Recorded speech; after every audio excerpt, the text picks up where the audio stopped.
Hello दोस्तों, कैसे हैं आप सभी। उम्मीद करती हूँ आप लोग की तैयारी अच्छी चल रही होगी।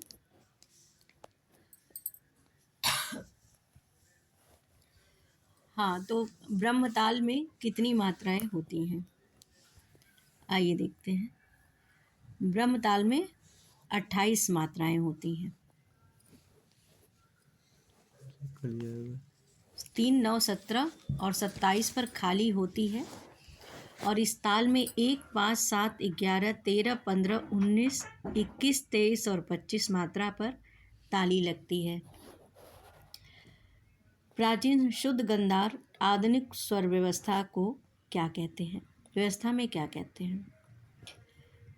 ऑप्शन आप देख रहे हैं। मध्यम, तीव्र मध्यम, कोमल ग, शुद्ध रे। प्राचीन शुद्ध गंधार को आधुनिक स्वर व्यवस्था में कोमल ग कहा जाता है। ठीक। उद्गाता किस गान से संबंध रखता है या संबंध है? उद्गाता किस गान से? उद्गाता का संबंध साम से है। साम शब्द का अर्थ है गान। सामवेद में संकलित मंत्रों को देवताओं की स्तुति के समय गाया जाता था। सामवेद में 1875 ऋचाएँ हैं। इन ऋचाओं का गान साम गान के समय उद्गाता करते थे, या सोमगान भी कह सकते हैं। राग दरबारी का वादन समय क्या है? प्रातःकाल, सायंकाल, अपराह्न, मध्यरात्रि। राग दरबारी का वादन समय, गायन वादन समय मध्यरात्रि है। राग दरबारी की रचना असावरी थाट से मानी गई है। इसमें ग, ध और नी स्वर सदैव कोमल लगते हैं। राग की जाति वक्र संपूर्ण है। वादी स्वर ऋषभ और संवादी स्वर पंचम लगते हैं। आइए देखते हैं। आप बीच बीच में आप कमेंट भी कर सकते हैं, और कोई प्रॉब्लम हो तो आप मुझे वो भी कमेंट कर सकते हैं। मैं उसको सुधार करूँगी जो मुझे नहीं समझ में आ रहा होगा या मेरी तरफ से कोई त्रुटि होगी तो। राग भीम पलासी का वादी व संवादी स्वर क्या है? राग वादी का, भीम पलासी का वादी और संवादी स्वर क्रमशः म और सा है। ये काफ़ी थाट से निकला हुआ है। इसके आरोह में रे और ध नहीं लगता, अवरोह में सब स्वर लगते हैं, इसलिए इसकी जाति और संपूर्ण मानी जाती है। इसमें ग और नी कोमल लगते हैं। इसे गाने बजाने का समय दिन का तीसरा प्रहर रखा जाता है। सारे गापा धसा का संबंध किस राग से है? इसका संबंध, आंसर इसका राग भोपाली है। आरोह, सारे गापा धसा का संबंध राग भोपाली से है। इस राग का चलन मुख्यतः मंद्र और सप्तक के प्रथम हिस्से में इस राग का थाट कल्याण वर्जित किया जाता है। म और नी जाति औड़ औड़वादी, ग संवादी तथा गायन समय रात्रि का प्रथम प्रहर माना जाता है। आइए देखते हैं अगला क्वेश्चन। तिट कट गदिगन किस ताल से संबंधित है? तो ये इसका सही जवाब इसमें नहीं दिया हुआ है। इसका संबंध है सूल ताल से। इसका संबंध सूल ताल से है, क्योंकि सूल ताल खुले बोलों की पखावज की ताल है। इसमें 10 मात्राएं और 2-2 मात्राओं के 5 खंड होते हैं। इसको ध्रुपद गायकी के साथ बजाया जाता है। तीव्रा ताल, यह ताल की ध्रुपद गान विदा के साथ बजाई जाती है। यह खुले बोलों की ताल है। इसमें 7 मात्राएं होती हैं। 3 एवं 2-2 मात्राओं के खंड होते हैं। तो इसमें 4 ताल जो दिया हुआ है उसके बोल हैं धा दा दिन ता किट दा दिन ता तिट कत गदिगन। हाँ, ये 12 मात्रे की ताल है और ये 4 ताल के बोल हैं। इसमें लिखा नहीं है तो मैंने सोचा उसको बता दूं आपको। तो आइए,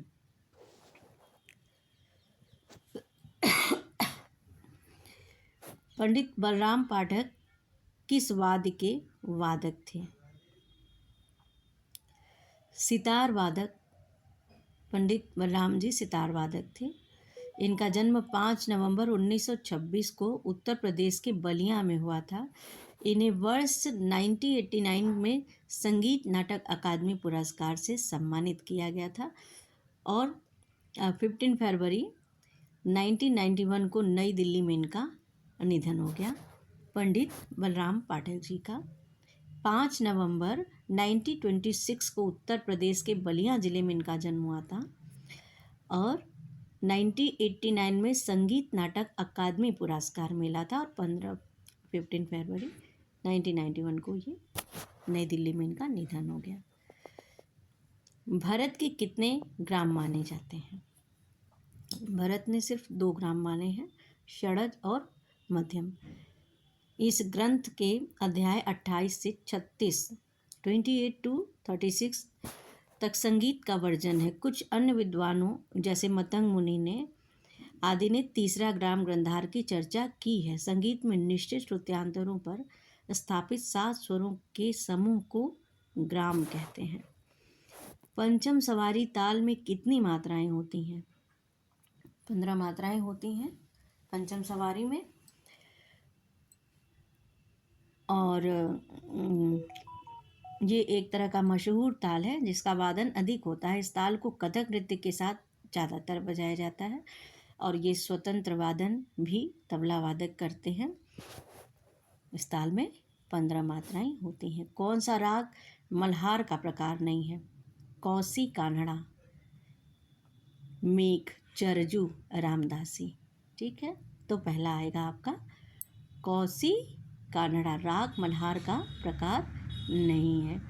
राग मेघ मल्हार हिंदुस्तानी व कर्नाटक संगीत में पाया जाता है और मल्हार राग को कर्नाटक शैली में मध्यमावती बुलाया जाता है। मधाया मावती बुलाया जाता है। मेघ, चरजू, रामदासी मल्हार का ही प्रकार है। इस राग में किस राग में ग और नी महत्वपूर्ण स्वर हैं? राग भूपाली, केदार, बिहाग, भैरव, राग बिहार। तीसरा बिहाग राग में ग और नी महत्वपूर्ण संबंध स्वर हैं। बिहाग राग बिलावल थाट से उत्पन्न होता है। इसके आरोह में रे और ध नहीं लगते हैं। अवरोह में सातों स्वर लगते हैं, इसलिए इसकी जाति औड़ो संपूर्ण मानी जाती है।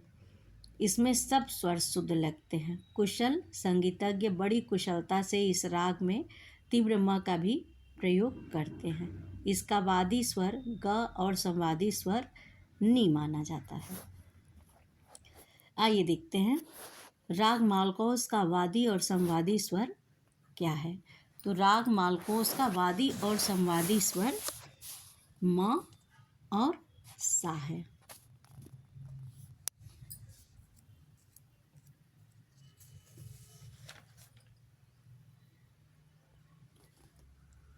ठीक, आइए नेक्स्ट क्वेश्चन